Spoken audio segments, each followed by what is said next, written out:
guys today, and I'll be showing you clips of this actually happening in-game, in battle, is Sharon Rogers. Now, this happens both on Sharon Rogers' Dark Star armor and her Starlight armor, so it's not something that you can escape between the two different uniforms. You can avoid this by switching to her regular no uniform outfit, but why anyone would do that is beyond me. But for whatever reason, the tracking on Buster Lance is kind of busted in a bad way, and it will miss from time to time.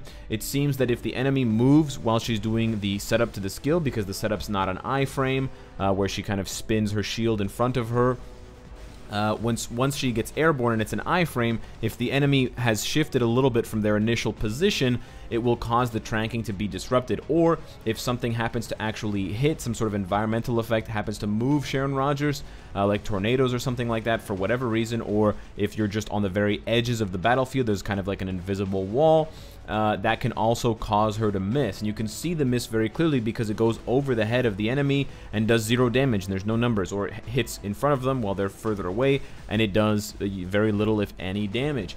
Additionally, it appears that her ultimate skill, Legendary Defender, also has this problem. It's almost the exact same animation, except it skips that first part where she drills her shield. Instead, she kind of just puts her shield up like her dad, and then she gets airborne and she points down and she busts out a bunch of blasts that cause a sort of Dragon Ball Z type explosion.